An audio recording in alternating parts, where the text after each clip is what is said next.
What's good, Deck Gang? Welcome back to my regular Deck News Roundup videos. The launch of the Steam Deck in Asia is a go, so we're going to talk about that and why it made me think of some things that Valve needs to fix in the next year. That's right, last week I gave you 4 reasons why the Steam Deck was already a winner in 2022, and this week I'm going to give you a bit of a counterpoint with 4 things that Valve needs to fix in 2023. As we get started, don't forget to like and subscribe. It really helps the channel to grow, which is awesome because it shows that people all over the world care about the Steam Deck. You'll see why that's important shortly. Last week, Valve took to Twitter to announce that the Steam Decks will start shipping in Japan, South Korea, Hong Kong, and Taiwan on December 17th via Komodo. Komodo, of course, is their distributor in these 4 regions. Customers in those regions that already reserved their decks will get their confirmation email starting December 1st, where they will be expected to finalize their orders. Additionally, if you place your order before the 17th, you will get free shipping. The way this is worded, I kind of get the impression that they'll be able to get through the existing queue pretty quickly. I read this as though they're still taking reservations for Steam Decks that will ship on the 17th, but I may be reading too much into that. And finally, the docking station can now be reserved in those areas as well. This is all great news, but honestly, I don't think anyone expected it to take this long to start shipments. Ever since Valve announced reservations were being taken in those regions, I've been getting comments asking me when they were going to start shipping in those regions. Each time I was somewhat surprised to realize that they weren't already shipping, and it points to the first thing that I think Valve needs to fix in the next year.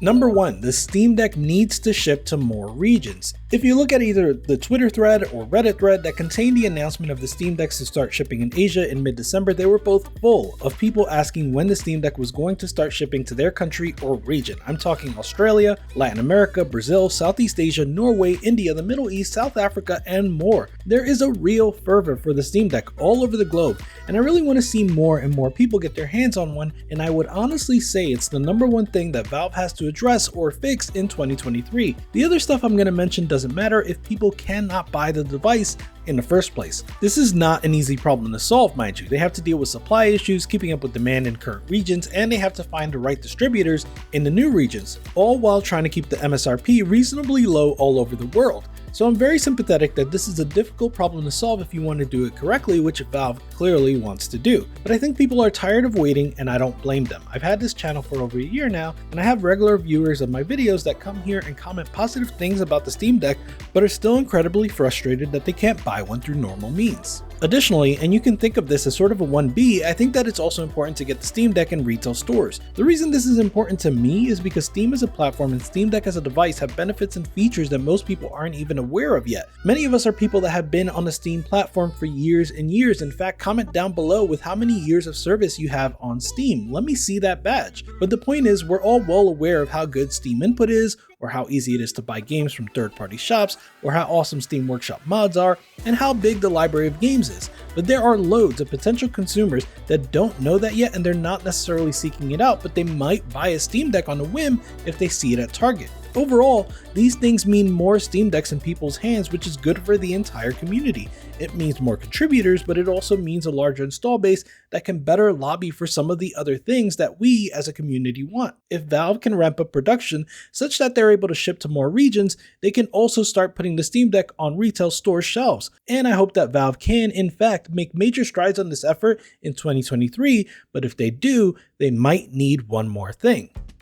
Number 2, Steam Controller 2. I know it's a lot to ask of Valve, who is not exactly a hardware company, to ramp up production of the Steam Deck and create a whole new piece of hardware, not to mention whatever else they're working on like the Deckard, but the Steam Controller 2 is a must, in my opinion. Valve has learned a lot since their days of making the first Steam controller, and the Steam Deck is evidence of this. When I first got the original Steam controller, I really enjoyed the possibility and potential of it, but it never became my go-to pad. Sometimes I would want a D-pad, sometimes I would want a right analog stick, and I was pretty resigned to the fact that you can't really have all of those things on one controller. I figured it's pretty impossible to reasonably fit 2 trackpads, 2 sticks, a D-pad, and a set of buttons all on the face of one pad. So I assumed that I'd use a Steam controller for things like first-person shooters and point-and-click games, but I'd use a more traditional controller for other genres. Even when the Steam Deck was first shown, many people figured that one of these configurations must suck. A lot of people were either saying that using the trackpads was going to stink or using the analog sticks was not going to be good. Once impressions started to roll in from devs with dev kits, our minds were put at ease.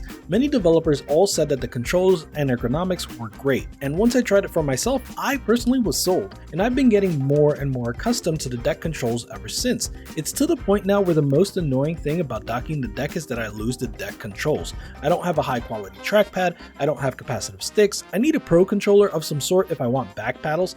I am a huge evangelist for the deck's controls, but it's hard to fully convince people to try some of the more eccentric stuff if they're going to lose that functionality when they dock to a big screen. Steam Controller 2 would also be Valve's opportunity to bring dual stage triggers back, but that's neither here nor there. When I think about the possibility of the Steam Deck making it to retail stores like Target and Best Buy, and I imagine that the docking station is one of the primary accessories that people are going to buy with the Steam Deck, I think to myself that reality is impossible if a control pad isn't packaged with that docking station. You can't expect the average retail consumer to pick up a dock and quickly understand that they need to have a controller and that whichever pad they do buy is going to be limited compared to the deck itself. You need a pack-in controller, but that's just me. What do you think? Can Valve put the Steam Deck and a docking station in retail stores with no control pad?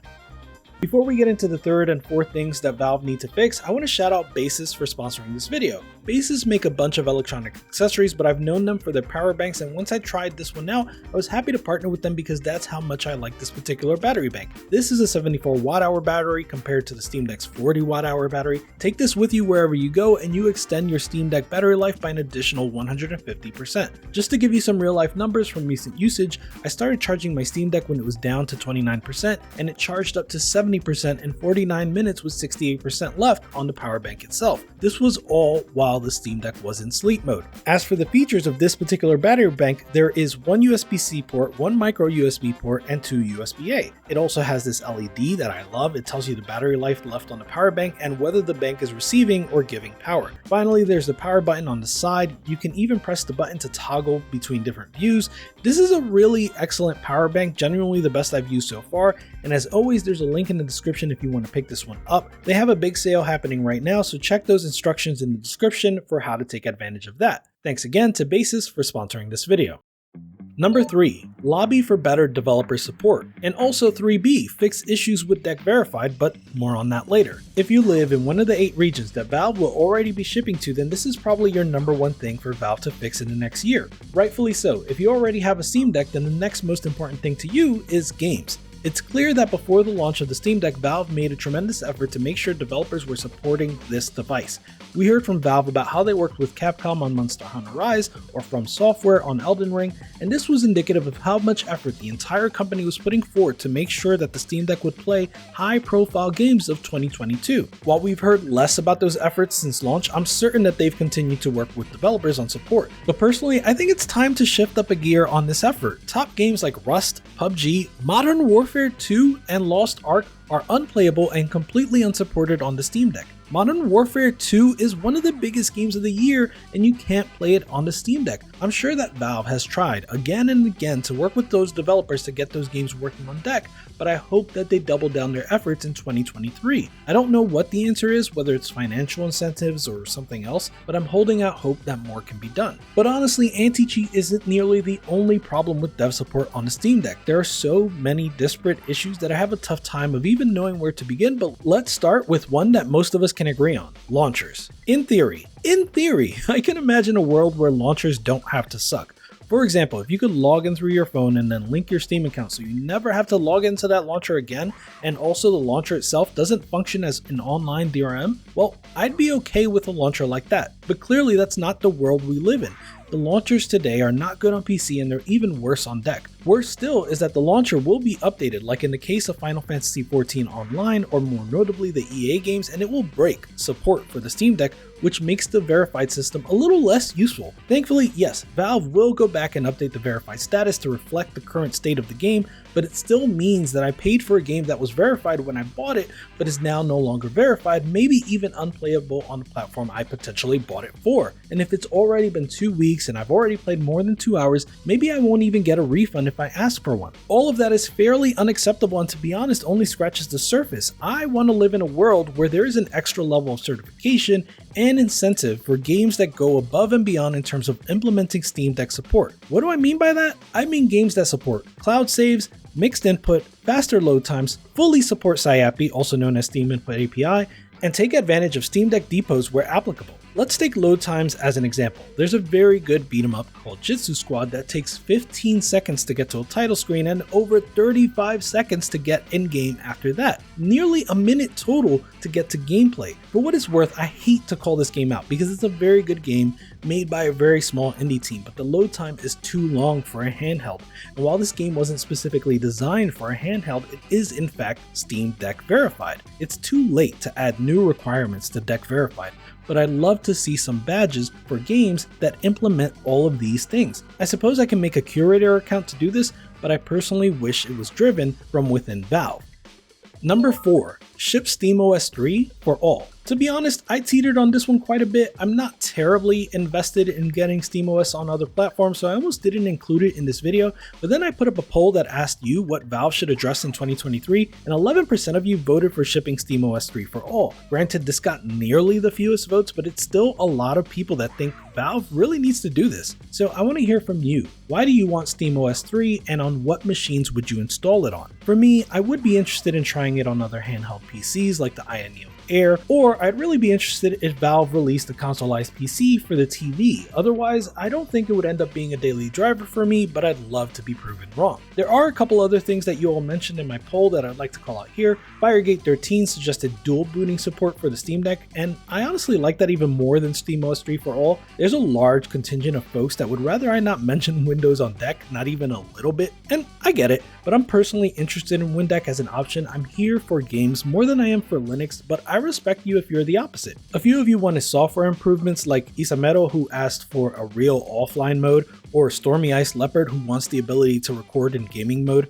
Me too, by the way. Some of you asked for stuff that can't be fixed without a hardware revision, like an additional USB port or better Wi-Fi. The overwhelming majority of you voted for better game support as the top priority, but some of you admitted that shipping to more regions is the actual highest priority, especially because a bigger install base can mean better game support anyway. Clearly, we all see room for improvement in 2023 despite how much we enjoy the Steam Deck. Hopefully Valve is listening and will take our feedback into account, because if there's one thing that Valve has been making clear as of late, it's that they have real big plans for next year. That brings me to the next big story.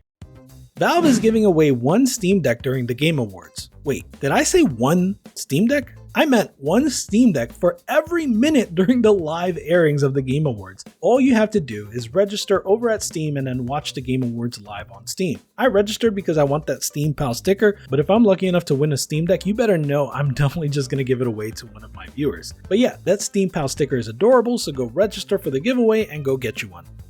This has been a really chunky episode because I wanted to cover those things that Valve needs to fix. I left a lot of stuff off of this week's video. GPD Win 4 announced their pricing. Sony has a new at-home mocap thing that they're calling Mocopy, and I'm wondering if it'll work on Linux. There's a developing story around the game that Valve is working on. Pace Magazine published the Best Games of 2022 article that lists a lot of games that I'm very much into, so I wanted to discuss that as well. That one I may save for a separate video. Finally, there were 4 big releases to PC this week. Here's a quick lowdown on those. Darktide looks like it plays fine on deck if you turn the settings down, but it's a shame that they seemingly screwed up the good press that they had going into launch with a microtransaction store and crashes. Need for Speed Unbound plays great on deck. Seems like capping at 30 FPS is the way to go. I recommend you watch the Game Tech Planet video for more info on that one. Viraxis has already said that Midnight Suns is not yet officially supported on Steam Deck, but reviews have said it plays well enough, especially because it is turn-based. I personally watched Skillup's review on this game. He mentions deck performance and says it's fine. I'm interested in this one despite the story sounding like complete nonsense. Finally, the Callisto Protocol just does not run well on Steam Deck. You can check the Fox's video. Unfortunately, it also sounds like the game did not deliver, so no love lost there, I suppose. And listen, I'd love to do reviews and before you buy impressions that cover a Steam Deck checklist, like I said before. I'm talking about the whole 9 cloud saves, load times, SciAppy support, all of that. Let me know if you'd be interested in that, and I'll see if that's something I can add to the rotation. Deck Gang out. Goodbye!